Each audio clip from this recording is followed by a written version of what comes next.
falar sobre a besta que sobe do mar. Este será o nosso tema. Eu convido você a abrir a sua Bíblia em 2 Tessalonicenses, capítulo 2, versículo 4. A pergunta é a seguinte: onde o anticristo surgiria produzindo o abandono da verdade? Dentro da igreja cristã ou fora dela? Seria esse falso profeta iria surgir dentro ou fora da igreja? Vamos orar. Amado Deus, querido Pai, estamos aqui reunidos e te pedimos humildemente que o Espírito Santo tome a frente desse estudo bíblico e que tudo que seja feito aqui, ó Pai, que seja para a tua honra e para a tua glória. Abençoe cada estudo da tua palavra, Senhor Deus. Amém. O qual se opõe e se levanta contra tudo que se chama Deus ou é objeto de culto, a ponto de assentar-se no santuário de Deus, ostentando-se como se fosse o próprio Deus. Olha só, a ponto de se sentar-se no santuário de Deus, ao ponto de quê? De ostentar como se fosse o próprio Deus. Então, o texto bíblico deixa claro que esse poder surgiria dentro da igreja cristã. Esse poder trouxe para a igreja heresias, trouxe teologias de demônio, que acabou levando as pessoas para um caminho das trevas. O poder que levou o afastamento, ou melhor, o poder que levou ao afastamento dos princípios de Cristo e dos apóstolos surgiria dentro do próprio cristianismo. Porém, as pessoas não se deram conta. Sabe por quê? Porque o povo não estuda a palavra de Deus. Essa é a grande dificuldade. As pessoas não procuram na Bíblia sua fonte de maior riqueza. Segunda pergunta: como o Apocalipse identifica o poder apóstata representado pela primeira besta, a qual surge do mar? Apocalipse 13, versículo 1. Vi emergir do mar uma besta que tinha 10 chifres e 7 cabeças, e sobre os chifres 10 diademas, e sobre as cabeças nomes de blasfêmia. Então, olha só, besta ou fera no Apocalipse representa poder. Esses monstros representam poder. Esse poder será ou religioso ou esse poder será um poder político. É bom que você entenda isso. O que acontece aqui? Olha, os perseguidores, esses poderes perseguidores usados por Satanás para atacar o povo de Deus. Então, esse poder está sendo usado pelo inimigo de Deus para atacar o povo de Deus. Qual foi o único poder político religioso surgido no meio do cristianismo que promoveu perseguição por mais de 1000 anos? A Idade Média mostrou que a Igreja Romana Papal perseguiu sim o povo de Deus. A Igreja de Roma, herdeira do antigo Império Romano, essa foi a igreja que perseguiu o povo de Deus por mais de 1000 anos. E essa igreja ensina heresias, doutrinas de demônios. Não estamos falando de pessoas, dos membros, estamos falando da doutrina que não é bíblica. Vamos para a próxima pergunta.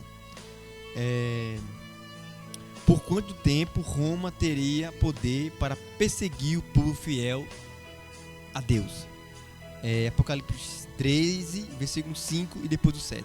Foi-lhe dada uma boca que proferia arrogância e blasfêmias, e autoridade para agir 42 meses. Foi-lhe dado também que pelejasse contra os santos e os vencesse. Deus deu-se-lhe ainda autoridade sobre cada tribo, povo, língua e nação. Então a Bíblia diz que por 1260 anos esse poder oprimiu, perseguiu o povo fiel a Deus, fiel aos ensinamentos da Bíblia, da palavra de Deus. 1260 anos foi a quantidade de tempo que a igreja perseguiu o remanescente fiel. E nós sabemos quem está por trás dessa igreja. Segundo a Bíblia, o próprio Satanás. Além de perseguir, o que mais fez a besta? Além de perseguir, o que mais a besta faria? Apocalipse 13, 6. Capítulo 13, versículo 6. E abriu a boca em blasfêmia contra Deus, para lhe difamar o nome e difamar o tabernáculo, a saber, os que habitam no céu. Isso é muito forte. Isso é muito forte. Olha só, há algumas prerrogativas no poder papal que, para Deus, são blasfemas. Sua pretensão de perdoar pecados. Recentemente, nessa pandemia, o Papa perdoou todos os pecados das pessoas que morreram. Isso é blasfêmia. Isso é pecado. Isso é heresia, porque somente Deus tem poder para perdoar pecado. Se o Alex matar alguém, eu tenho poder para perdoar o Alex? Não, porque eu sou humano. É Deus quem pode perdoá-lo. Então, quando Cristo perdoou o pecado, por que foi que ele não pecou? Porque ele é Deus. Cristo é Deus e ele sim pode perdoar pecados. Cristo é o Cordeiro de Deus que tira o pecado do mundo. E tem mais, ao fazer-se chamar Santo Pai, adotou um nome que corresponde a Deus.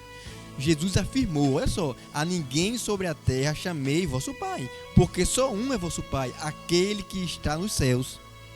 O nome Papa vem de Pai, então a Bíblia diz, não chame ninguém de vosso Pai, porque somente um é vosso Pai, é o que está no céu. Eu não posso chamar ele de Pai, ele não é meu Pai. Você está entendendo aqui o quanto isso é grave? Outro exemplo é que ele proclama ser a cabeça da igreja, usurpando assim a função de Cristo, porque somente Cristo é o cabeça da igreja. Vocês estão entendendo a gravidade? O apóstolo Paulo diz que Cristo é o cabeça da igreja. Isso é muito preocupante e o povo de Deus precisa entender esses erros, essas heresias que a igreja está ensinando, que a igreja está pregando. Olha só que interessante.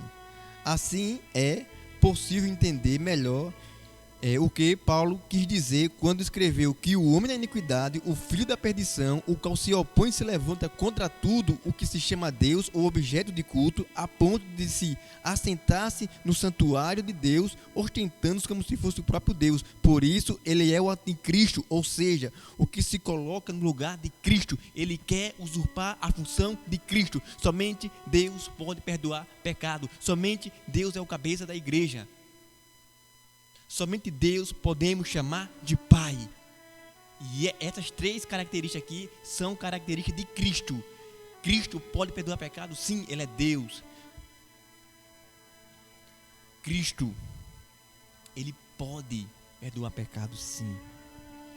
Cristo, ele pode ser chamado de Pai? Sim, porque Cristo é o quê? É Deus.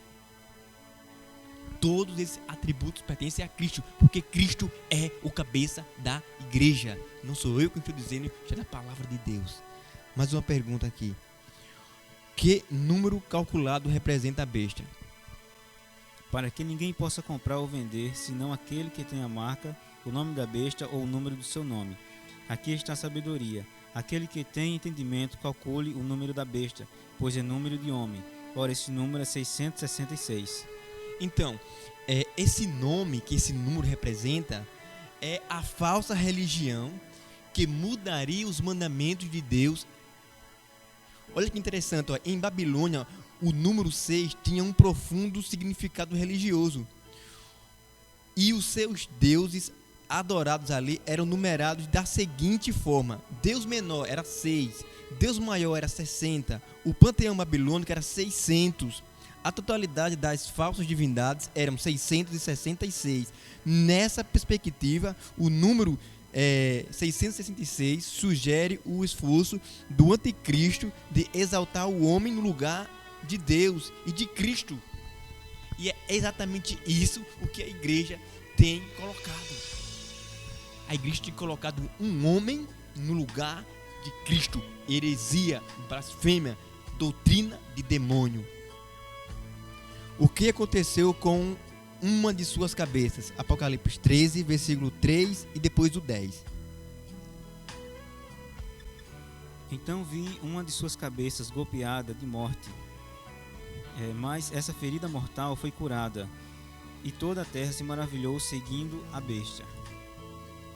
Se alguém leva para cativeiro vai. Se alguém mata a espada, necessário que seja morto a espada. Irmãos, isso é muito forte. Olha só, Napoleão Bonaparte, através de seu general, prende o Papa. E o que acontece? Ao prender o Papa, a igreja perde o poder. Olha só, o Papa Pio VI e obriga a renunciar a seus poderes políticos. Quando Napoleão prende o Papa, ele foi obrigado, o Papa Pio VI, a renunciar aos seus poderes políticos. A Igreja Católica Romana teve que submeter às várias condições impostas pelo governo civil. A partir de então, os papas nunca mais tiveram autoridades políticas que tinham antes sobre o chefe de Estado ou chefes de Estado. Então, quando o Papa é preso por Napoleão, a igreja cai, ela perde o poder político e entra em decadência no poder religioso. Você entende, meu querido? A Bíblia é um livro que só revela a verdade. E essa verdade foi revelada antes de acontecer essas profecias.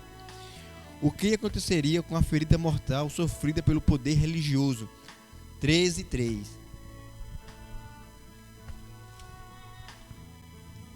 Então vi uma de suas cabeças golpeada como golpeada de morte, mas essa ferida mortal fora curada, e toda a terra se maravilhou, seguindo a besta. E essa ferida mortal foi o quê? Foi curada. Com o Tratado de Latrão em 1929, o Vaticano passou a ser reconhecido como Estado soberano. Desde então, a Igreja de Roma conseguiu reconquistar grande parte de sua autoridade política e o poder papal tem ampliado extraordinariamente sua influência no cenário mundial. Irmãos, o Papa João Paulo II foi um ícone desse planeta. O Papa Francisco não está muito atrás, não. Está sendo aclamado, aplaudido. E as pessoas dizem que esse mundo precisa de um governo unificado, de um governo único. E a pessoa mais indicada para ser o líder do planeta Terra é o Papa Francisco. As pessoas estão dizendo. As profecias estão se cumprindo, irmãos. E esse homem se levantou contra o poder da lei de Deus. A ferida mortal foi curada sim. A história está mostrando isso em nossos dias. A igreja perseguiu, irmão, no passado, matou pessoas. As pessoas que estavam de acordo com a Bíblia, vivendo na obediência, a igreja romana perseguiu, prendeu e matou. A tal ponto do Papa João Paulo II pedir perdão pelos crimes da igreja no passado. Será que Deus erra, meus queridos? Deus não erra. A igreja do Deus verdadeiro também não erra.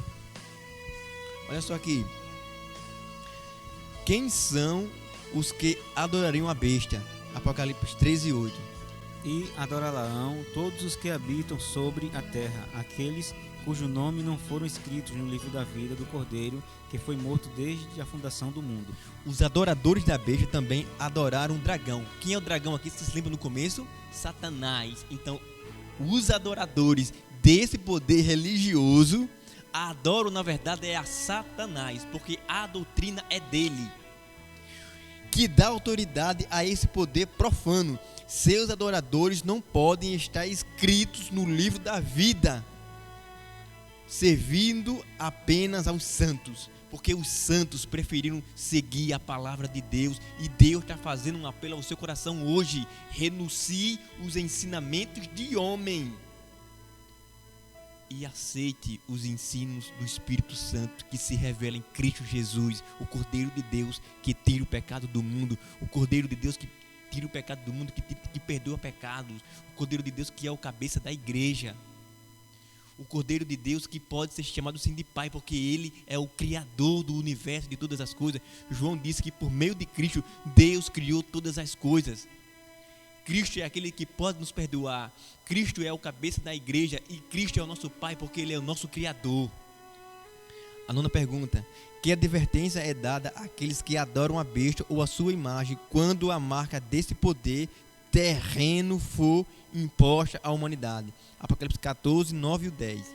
Seguiu-se a estes outro anjo, o terceiro, dizendo em grande voz: se alguém adora a besta e a sua imagem e recebe a sua marca na fronte ou sobre a mão, também esse beberá do vinho da cólera de Deus, preparado sem mistura, do cálice da sua ira, e será atormentado com fogo e enxofre diante dos santos anjos na presença do Cordeiro.